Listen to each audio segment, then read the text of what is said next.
आज के इस वीडियो में हम आपको दिखाएंगे एक बहुत ही बेहतरीन हाउस प्लान जिसका लेआउट प्लान आपके सामने है। तो यहाँ पे फटाफट से हम थोड़ा सा प्लॉट का डिटेल ले लेते हैं। तो सबसे पहले हम बात करते हैं प्लॉट की लंबाई की। तो यहाँ पे जो प्लॉट का लंबाई है वो 35 फुट है और इसकी जो चौड़ाई है वो है आपका 30 फुट, यानी 30 बाई 35 का ये प्लॉट है जिसको हमने 2 फ्लोर डिजाइन किया है और 2 फ्लोर में आपको यहाँ पे 5 बेडरूम देखने को मिलने वाले हैं। इसकी डिजाइनिंग जो है मैक्सिमम वास्तु के हिसाब से की गई है। ध्यान रहे, मैंने बोला मैक्सिमम वास्तु के हिसाब से की गई है, तो यहाँ पे आपको वास्तु भी देखने को मिलेगा। इसका स्क्वायर फीट एरिया जो बनता है वो 1050 बनता है। और यहाँ पे जो है इस वीडियो में जो डिटेलिंग होगी वो होगा आपका 3D plan, 2D plan plus इसकी दोनों फ्लोर की जो कंस्ट्रक्शन कॉस्ट है वो पूरी फिनिशिंग तक कितनी होगी वो डिटेल भी हम आपको बताएंगे। तो चलिए फटाफट से हम इस 3D प्लान की डिटेलिंग शुरू करते हैं और देखते हैं इस पूरे प्लान को कि किस तरीके से इसकी प्लानिंग हुई है और किस तरीके से हमें जो है यहाँ पे मैक्सिमम वास्तु देखने को मिलता है। तो सबसे पहले हम बात करते हैं इस प्लॉट की ओपनिंग की। तो यहाँ पे जो है प्लॉट की ओपनिंग सिर्फ फ्रंट से रहेगी, बाकी तीनों साइड जो है दूसरे की जमीन है जहाँ से कोई वेंटिलेशन का सोर्स नहीं है। चलिए हम बात करते हैं सबसे पहले यहाँ पे एंट्रेंस गेट की। तो जो भी रिक्वायरमेंट होती है हम उसी हिसाब से काम करते हैं। तो यहाँ पे जो है रिक्वायरमेंट एंट्रेंस गेट की थी जो कि बड़े साइज का रखना चाहिए, तो उसी हिसाब से हमने यहाँ पे पूरी ओपनिंग छोड़ी है 10 फुट की। तो 10 फुट में कैसे यूज कर सकते हैं इसको, तो एक जो है डोर को फिक्स रख सकते हैं और एक को ओपनेबल रख सकते हैं। पहला ऑप्शन ये बनता है। दूसरा ऑप्शन ये होता है कि आप अपने रिक्वायरमेंट के हिसाब से 5 फुट, 6 फुट या फिर 7 फुट का गेट ओपनिंग रख सकते हैं। बाकी जो है सॉलिड वॉल आप दे सकते हैं, कोई फर्क नहीं पड़ता। इसके आगे जो है यहाँ पे जो है छोटा सा पोर्च एरिया है जहाँ पे 2 बाइक आराम से खड़ी कर सकते हैं। बस इतनी सी स्पेस है, कार पार्किंग के लिए जगह नहीं है यहाँ पे। तो इस बात का आप जरूर ध्यान रखें कि यहाँ पे सिर्फ 2 बाइक खड़ी हो सकती है। तो यहाँ पे हम साइजेस की बात करें तो यहाँ पे जो है इसकी जो चौड़ाई है वो 11 फुट है, इस वॉल से लेके इस वॉल तक। और इसकी जो लंबाई है वो है आपका जो 10 फुट 10 इंच, यानी तकरीबन 11 फुट मान सकते हैं इसको। उसके बाद जो है पार्किंग से आप 3 स्टेप चढ़ने के बाद जो है ग्राउंड लेवल पे आते हैं। ग्राउंड लेवल पे जो है हमारे घर का मेन एंट्रेंस डोर कुछ इस तरीके से है। यहाँ पे 4 फुट की ओपनिंग का यहाँ पे डोर लगेगा और जो कि राइट साइड में ओपन होगा, राइट साइड में ओपन होगा। उसके बाद जो है जैसे ही हम एंटर करते हैं तो सामने हमारा ड्राइंग हॉल आ जाता है। ड्राइंग रूम का भी साइज़ काफ़ी अच्छा है। यहाँ पे आप देख सकते हैं सीटिंग प्लस फ्लोरिंग, वॉल पे जो है हमने टेक्सचर पेंट लिया हुआ है, सामने आपके एलसीडी है और यहाँ पे जो है सेपरेट जो है हमने यहाँ पे एक बाथरूम भी दिया हुआ है। तो यहाँ पे कोई प्रॉब्लम नहीं होने वाली, जो भी गेस्ट आएंगे आराम से जो है वॉशरूम का यूज़ कर सकते हैं। तो सबसे पहले हम बात करते हैं इस ड्राइंग रूम के साइज़ की। तो यहाँ पे जो है ड्राइंग रूम की जो चौड़ाई है यहाँ से लेके यहाँ तक जो साइज़ बन रहा है वो 12 फुट 9 इंच बन रहा है पूरा, और इसकी जो लंबाई है वो 10 फुट 6 इंच बन रही है। सामने आपके जो है एक यहाँ पे निश है जो कि 6-7 फुट का आप रख सकते हैं और उसमें आर्क डिज़ाइन कर सकते हैं और नॉर्मली जो है कर्टेन लगा सकते हैं जिससे कि प्राइवेसी मेंटेन रहे। चलिए अब हम बात करते हैं यहाँ पे जो कॉमन बाथरूम है उसका। जैसे कि यहाँ पे हमने एक छोड़ा है थोड़ा सा स्पेस इधर से बाथरूम में जाने के लिए, जो कि थोड़ी सी प्राइवेसी यहाँ पे भी आपको मिल सकती है। और ये जो एरिया है यहाँ पे आप वॉश बेसिन के लिए इसको यूज़ कर सकते हैं। काफ़ी अच्छा वैनिटी यहाँ पे डिज़ाइन हो सकता है। अंदर में जो है आपका टॉयलेट और नहाने का प्रोविज़न हो सकता है। तो सीट की पोजीशन आपकी यहाँ पे है और इसकी जो विंडो होगी, वेंटिलेशन विंडो, वो आपके रोड साइड होगी जिससे कि आपको इसकी भी प्रॉपर वेंटिलेशन यहाँ पे मिल जाएगी। तो यहाँ पे हम बात करते हैं इसके साइज़ की। तो 3 फुट 10 इंच इसकी चौड़ाई रहेगी और 7 फुट जो है आपका 6 इंच 7 फुट 6 इंच इसकी लंबाई रहेगी। और यहाँ पे जो है हमने जगह जो छोड़ा है वो 2 फुट 9 इंच का है, जो वॉश बेसिन के लिए है। 2 फुट 9 इंच बहुत होता है, काफ़ी अच्छे से डिज़ाइन हो सकता है। चलिए अब हम बात करते हैं नेक्स्ट जो हमारा है डाइनिंग और स्टेयर वाला एरिया। तो यहाँ पे जो है स्टेयर के नीचे हमने डाइनिंग टेबल का अरेंज किया हुआ है जहाँ पे 6 लोग आराम से बैठ के खाना खा सकते हैं।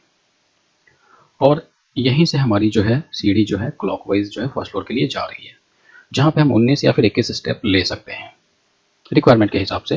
तो यहाँ पे फ्लोर हाइट भी मैं बता देता हूँ, 10 फुट या फिर 11 फुट आप आराम से रख सकते हैं। तो सीढ़ी का एक बार डिज़ाइन आप देख लो। यहाँ से आप चढ़ रहे हैं 3-4 पौड़ी जो है, यहाँ से चढ़ने के बाद जो है बीच की लैंडिंग में वाइंडर है, फिर यहाँ पे वाइंडर मिलता है आपको। उसके बाद जो है सीधे आप फर्स्ट फ्लोर पे चले जाएंगे। और सीढ़ी का जो नीचे का एरिया है आप इसको कवर करके पल्ले लगा के उसमें जो है एज ए स्टोरेज, जो भी नीट एंड क्लीन जो स्टोरेज होती है आप उसको उस तरीके से यूज़ कर सकते हैं जिससे कि आपको यहाँ पे जो है खोली जैसा फील ना हो। इसके बाद हम बात करते हैं इसके साइज़ की। इसका जो ये पूरा साइज़ है वो, तो यहाँ पे स्टेयर का जो साइज़ है यहाँ पे 10 फुट इसकी जो चौड़ाई रहेगी और 6 फुट 10 इंच इसकी लंबाई रहेगी। 6 फुट 10 इंच ये है और 10 फुट ये रहेगा। इसके बाद जो है हमारा लॉबी एरिया आता है ये वाला। इसका मैं आपको 2D में बताऊंगा, लेकिन फिर भी मैं आपको एक टेंटेटिव आइडिया दे देता हूँ। यहाँ पे 7 फुट इसकी चौड़ाई रहेगी और 13 फुट इसकी पूरी लंबाई रहेगी। तो यहाँ पे जो है लॉबी में यहाँ पे एक काफ़ी अच्छा जगह कॉर्नर मिल रहा है आपको। यहाँ पे या तो आप फ्रिज रख सकते हैं या फिर आप यहाँ पे एक छोटा सा वॉश बेसिन दे सकते हैं, जिससे कि खाने से पहले जो है लोग हैंड वॉश कर सकें। तो इसका प्रोविज़न भी आपको यहाँ पे मिल जाता है। इसके बाद जो है यहाँ पे किचन है। एक किचन ही एकमात्र चीज़ यहाँ पे है जो कि वास्तु के हिसाब से नहीं है। बाकी सारी चीज़ें इस प्लान में जो है वास्तु के हिसाब से देखने को मिलेगी, जो कि है east facing vastu. East facing vastu में जो है किचन आपको वास्तु के हिसाब से नहीं मिलेगा, बाकी सारी चीज़ें आपको वास्तु के हिसाब से मिलती है। एंट्रेंस भी मिलता है आपको, टॉयलेट की पोजीशन, सीढ़ी की पोजीशन, बेडरूम्स की पोजीशन, ये सारी चीज़ें वास्तु के हिसाब से मिलती है। चलिए अब हम बात देख लेते हैं यहाँ पे एक बार लेआउट। तो इसका लेआउट जो है कुछ इस तरीके से एल टाइप में है। अगर आपको फ्रिज बाहर रखना है इस कोने में, तो आप यहाँ पे सी टाइप में जो है इस तरीके से काउंटर दे सकते हैं। यहाँ पे आपका सिंक रहेगा, ये आपका फ्रिज है और यहाँ पे कुकटॉप। सामने आपको एक विंडो मिल जाती है, अगर आप चाहें तो इस साइड भी एक विंडो दे सकते हैं। किचन के बाजू में जो है हमने एक छोटा सा पैसेज क्रिएट किया है, जिससे कि पीछे वाले रूम को जो है वेंटिलेशन मिल सके। इस पैसेज का साइज जो है 3 फुट 9 इंच है। चलिए अब हम बात करते हैं यहाँ पे किचन के साइज की। तो यहाँ पे जो साइज है इसका काफ़ी अच्छा है। 7 फुट इसकी चौड़ाई है और लगभग 9 फुट इसकी लंबाई है, यानी लगभग मैंने बोला तो 8 फुट 10 इंच है इसकी पूरी लंबाई, जो कि काफ़ी अच्छा साइज़ है। अगर थोड़ा बहुत 19-20 अगर आपको करना हो तो आप कर सकते हैं, क्योंकि यहाँ पे इधर 3 फुट 9 इंच है। चलिए अब हम बात करते हैं बेडरूम 1 की। बेडरूम 1 जो कि हमारा ये है। तो यहाँ पे जो है ईस्ट फेसिंग में जो है बेडरूम की थोड़ी सी पोजीशन अलग हो सकती है, आप अपने रिक्वायरमेंट के हिसाब से देख सकते हैं। तो यहाँ पे बेड की पोजीशन है जो कि किंग साइज़ है और यहाँ पे आपको अलमारी मिल जाती है। बाकी जो एरिया है आप यहाँ पे ड्रेस डिज़ाइन कर सकते हैं और इस रूम के साथ जो है एक बाथरूम अटैच है। यहाँ पे सीट है और यहाँ पे वॉश बेसिन आ जाएगा। तो इस हिसाब से इसकी प्लानिंग हो रखी है। यहाँ पे वुडन फ्लोरिंग मिल जाता है आपको और अलग टाइप का वॉलपेपर कलर आप यूज़ कर सकते हैं। और जैसे कि मैंने यहाँ पे एलसीडी रखा है, तो ये एलसीडी जो है यहाँ पे ना होके आपका यहाँ पे चला जाएगा, सामने बेड के जस्ट सामने, अभी के प्लान के हिसाब से। लेकिन अगर आप प्लान चेंज करते हैं तो उस हिसाब से जो है बेड की पोजीशन आप या तो वार्डरोब वाली वॉल पे रख सकते हैं या फिर आप इस वॉल पे रख सकते हैं, ये टॉयलेट वाली वॉल पे, इसका सिरहाना। तो ये भी आपका एक तरीके से सही हो जाएगा। अब हम बात करते हैं इसके साइज़ की। तो यहाँ पे जो है साइज़ आपको मिलता है इस बेडरूम का 10 फुट 9 इंच इसकी चौड़ाई है और लंबाई 13 फुट है। और इसकी वेंटिलेशन के लिए जो है यहाँ पे एक छोटी सी विंडो का ऑप्शन मिल जाता है। चलिए अब हम बात करते हैं इसका जो अटैच टॉयलेट था उसके साइज़ का। तो यहाँ पे जो है 7 फुट इसकी चौड़ाई रहेगी और 4 फुट 3 इंच इसकी लंबाई रहेगी। नेक्स्ट आता है हमारा बेडरूम 2। तो यहाँ पे जो है बेडरूम 2 में भी आपको जो है स्टैंडर्ड साइज़ के फर्नीचर मिल रहा है, वुडन फ्लोरिंग, वॉलपेपर कलर जो भी आपको यूज़ करना है। वेंटिलेशन के लिए पीछे एक विंडो मिल रही है और पीछे ओटीएस में जाने के लिए एक डोर है। तो यहाँ पे हम बात करते हैं सबसे पहले इसके साइज़ की। तो यहाँ पे जो इसका साइज़ है वो 10 फुट चौड़ा है और इसकी जो लंबाई है इस वॉल से लेके इस वॉल तक आपको ये वर्टिकल आपको मिल रहा है 12 फुट। इसके साथ भी आपको एक अटैच बाथरूम मिल जाता है, जिसका साइज़ है 7 फुट चौड़ाई रहेगी और 4 फुट 3 इंच लंबाई रहेगी। चलिए अब हम बात करते हैं यहाँ पे ओटीएस की। तो ओटीएस से जो है आपको जो है इस रूम को वेंटिलेशन मिलेगी, प्लस इन 2 टॉयलेट्स को भी इसी से वेंटिलेशन मिलेगी। अब कई लोगों को कन्फ्यूजन ये हो जाएगी कि यार ये जो इस टॉयलेट को तो समझ सकते हैं कि इसको जो है वेंटिलेशन मिल सकता है, लेकिन इसको कैसे मिलेगा? तो इसके लिए मैंने एक सेपरेट वीडियो बनाई है क्रॉस वेंटिलेशन या फिर टॉयलेट वेंटिलेशन करके, जो कि हाल फिलहाल जो है मैंने अपलोड की है। उस वीडियो को आप वो देख सकते हैं यूट्यूब पे विजिट करके, या फिर आई बटन में भी चेक कर सकते हैं, वो चीज़ आपको वहाँ पर मिल जाएगी। जिसमें प्रॉपर वेंटिलेशन का तरीका हमने 2-3 तरीके से बताया हुआ है कि ऐसे टाइप के टॉयलेट में जो है किस तरीके से वेंटिलेशन की जाए। चलिए हम बात करते हैं इसके साइज़ की। यहाँ पे ओटीएस का जो साइज़ आपका बन रहा है वो 10 फुट 4 इंच की चौड़ाई है और लंबाई 3 फुट है। एक बार हम इस पूरे प्लान का ओवरव्यू देख लेते हैं कि कंप्लीट प्लान एक साथ देखने में कैसा लगेगा। तो आप यहाँ पे देख सकते हैं काफ़ी अच्छी प्लानिंग इसकी लग रही है देखने में।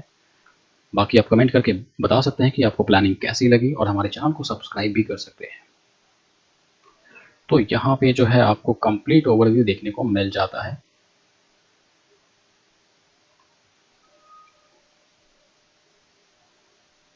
यहाँ पे हम 2D प्लान क्लियर करने वाले हैं। यहाँ पे हम 2D डिटेल देखने वाले हैं। तो फटाफट से जो है हम इसके साइजेस वगैरह देख लेते हैं कि किस तरीके से हमने इसके साइजेस रखे हुए हैं। तो यहाँ पे जो है आपको अलग चीज़ देखने को मिल सकती है। 6 फुट की हमने ओपनिंग छोड़ी है। उसके बाद जो है हम बात करते हैं पार्किंग एरिया की। तो यहाँ पे जो है 11 फुट 1 इंच का पार्किंग एरिया है, जो कि हमने 11 फुट बताया था। और यहाँ पे जो है आपको 10 फुट 10 इंच की इसकी पूरी लंबाई मिलती है। उसके बाद जो है यहाँ पे जो है आपको घर का जो मेन एंट्रेंस है वो 4 फुट का मिलता है। सामने आपके यहाँ पे ड्राइंग रूम है। तो ड्राइंग रूम का जो साइज़ है वो आप देख सकते हैं 12 फुट 9 इंच लंबाई आपको मिल जाती है, 10.5 फुट। टॉयलेट का जो साइज़ है वो देख लीजिए, यहाँ पे इसकी जो लंबाई है वो आपको यहाँ पे मिल रही है तकरीबन, ये आपका 7 फुट 5.5 इंच है, लेकिन हमने इसको 7.5 बताया कंप्लीट, तो आधे इंच में कुछ नहीं रखा। और यहाँ पे जो है वॉश बेसिन का एरिया 2 फुट 9 इंच है। यहाँ पे ये आर्क डिज़ाइन कर सकते हैं। उसके बाद जो है हम बात करते हैं यहाँ पे सीढ़ी वाले एरिया की। तो यहाँ पे 10 फुट इसकी चौड़ाई रहेगी, लंबाई आपको मिल जाती है 6 फुट 10 इंच। ये पूरा डाइनिंग एरिया आ जाएगा। इसके बाद जो है हम बात करते हैं लॉबी की। लॉबी जो मैंने बताया आपको 7 फुट इसकी चौड़ाई रहेगी, लंबाई आपको तकरीबन ये 13 फुट है। इसके बाद हम बात करते हैं किचन की। तो किचन का जो साइज़ है वो 7 फुट चौड़ा रहेगा और इसकी जो लंबाई रहेगी वो 8 फुट 10 इंच रहेगी। इसके बाद आता है हमारा बेडरूम 1। तो बेडरूम 1 का जो साइज़ है वो आप देख लीजिए 10 फुट 9 इंच चौड़ाई है, लंबाई आपको 13 फुट मिल जाती है। यहाँ पे जो है बाथरूम का साइज़ आप देख सकते हैं। और ऐसे बाथरूम के लिए जो है हमने एक सेपरेट वेंटिलेशन वीडियो बनाई हुई है, जिसका नाम होगा क्रॉस वेंटिलेशन या फिर टॉयलेट वेंटिलेशन के नाम पे। आप उस वीडियो को सेपरेटली देख सकते हैं, उससे आपको काफ़ी अच्छा आइडिया मिल सकता है कि इस टॉयलेट की वेंटिलेशन कैसे करें। इसके बाद हम बात करते हैं यहाँ पे बेडरूम 2 की। तो बेडरूम 2 का जो है पर क्रॉस वेरिफिकेशन हो जाए तो यहाँ पे जो है आपको साइज़ 10x12 का मिल जाता है। उसके बाद जो आता है हमारा OTS। तो यहाँ पे जो OTS का साइज़ है वो देख लीजिए। तो ये हमारा OTS साइज़ है, जिससे कि इस बेडरूम और इस टॉयलेट की वेंटिलेशन इसी से होगी। अब हम बात करते हैं इसकी कंस्ट्रक्शन कॉस्ट की। तो यहाँ पे जो है ग्राउंड फ्लोर का जो है फिनिशिंग तक कंस्ट्रक्शन कॉस्ट जो है आपका 15 से 16 लाख रुपए होगा। अगर इतना बजट है तो आप सेम प्लान के हिसाब से जो है इस प्लान का कंस्ट्रक्शन करवा सकते हैं। अभी आपके सामने फर्स्ट फ्लोर का लेआउट प्लान है और यहाँ पे हम डिस्कस करने वाले हैं 2 बेडरूम के हिसाब से और 3 बेडरूम के हिसाब से। तो सबसे पहले हम 3 बेडरूम देख लेते हैं। तो मान लीजिए कि किसी एक फैमिली को जो है 5 बेडरूम चाहिए होंगे रहने के लिए, तो उसके लिए वो 2 फ्लोर को डिज़ाइन करना होगा। 2 फ्लोर में जो है 5 बेडरूम आपको मिल जाते हैं। ग्राउंड फ्लोर पे आपको 2 बेडरूम मिलेंगे और फर्स्ट फ्लोर पे 3 बेडरूम। वो 3 बेडरूम कुछ इस तरीके से आपको मिलेंगे जैसा कि लेआउट आपके सामने है। जो भी हमारा ग्राउंड फ्लोर पे ये जो आपका ड्राइंग रूम था उसको हमने बेडरूम में कन्वर्ट कर दिया है। और इसका एक बेनिफिट और हमें मिल जाता है कि यहाँ पे अटैच बाथरूम आपको मिल जाता है इस रूम के लिए। तो ये आपका बेडरूम 3 हो गया। उसके बाद जो है बेडरूम आपका 4 ये हो गया और बेडरूम 5 ये हो गया, यानी कि कंप्लीट जो है आपको 5 बेडरूम मिल जाते हैं इस प्लान में। उसके बाद जो है हम यहाँ पे जो मेजर चेंजेस है वो देख लेते हैं। तो ये जो है आपका किचन है। तो अगर आपको किचन की रिक्वायरमेंट है तो आप किचन रखें, अदरवाइज आप यहाँ पे 2-3 और ऑप्शन रख सकते हैं, जैसे कि आपका स्टोर रूम हो गया, या फिर आप एक छोटी सी बैल्कनी रख सकते हैं, या फिर आप यहाँ पे एक मंदिर की प्लेसमेंट दे सकते हैं। मंदिर के लिए अच्छी जगह है जो कि नॉर्थ सेंटर में बन रहा है, काफ़ी अच्छी जगह बन सकती है। तो ये सारी चीज़ें आप यहाँ पे चेंज कर सकते हैं। चलिए अब हम बात करते हैं कि 2 बेडरूम के हिसाब से किस तरीके से होगा। तो पीछे का ये पूरा पार्ट जो है सेम रहेगा, इसमें कोई चेंजेस नहीं है। यहाँ पे आपको चेंजेस जो मैंने बताए थे वो आप कर सकते हैं, लेकिन यहाँ पे जो है हम बेडरूम 3 को हटा देंगे। तो बेडरूम 3 हटाने के बाद जो है हमें कंप्लीट जो है ग्राउंड और फर्स्ट मिला के 4 बेडरूम मिल जाते हैं। तो किसी फैमिली को 4 बेडरूम भी चाहिए, किसी को 5 बेडरूम भी चाहिए, तो उस तरीके से मैं ये 2 प्लान आपको समझा रहा हूँ। तो यहाँ पे जो है ये हटाने के बाद जो है आप इसको बालकनी के तौर पे यूज़ कर सकते हैं। मतलब इतना बड़ा एरिया जो है बालकनी के तौर पे यूज़ करेंगे, ओपन टू स्काई रहेगा, यहाँ पे कपड़े सुखा सकते हैं, सीटिंग डाल सकते हैं या फिर प्लांटर वगैरह यूज़ कर सकते हैं। तो ये 2 ऑप्शन बन जाते हैं फर्स्ट फ्लोर पे। अब हम बात करते हैं इनकी कंस्ट्रक्शन कॉस्ट की। तो यहाँ पे जो है अगर 3 बेडरूम के हिसाब से अगर आप इसको कंस्ट्रक्शन करवाते हैं तो यहाँ पे आपको कंप्लीट जो है 12 या 13 लाख रुपए लगेंगे। और वहीं पे जो है अगर आप ये आगे वाला पोर्शन हटा देते हैं तो आपको यहाँ पे 1-2 लाख का फ़र्क पड़ेगा, यानी माइनस हो जाएगा। अगर 2 बेडरूम के हिसाब से इसका कंस्ट्रक्शन करवाते हैं तो 1-2 लाख का फ़र्क पड़ेगा यहाँ पे। इस बात का आप जरूर ध्यान रखें। मान लीजिए कि आपका 3 बेडरूम 12 लाख में हो रहा है तो ये आपका 2 बेडरूम आपका 10 लाख में ही कंप्लीट हो जाएगा। तो इतनी सारी चीज़ें आपको यहाँ पे इस वीडियो में मिल जाती है। इस वीडियो में बस इतना ही। उम्मीद करता हूँ इस वीडियो से काफ़ी लोगों को हेल्प मिली होगी, इसलिए इस वीडियो को ज़्यादा से ज़्यादा शेयर करें और हमारे चैनल को सब्सक्राइब करें और कमेंट करके हमें ज़रूर बताएं कि हमारी वीडियो कैसी लगी।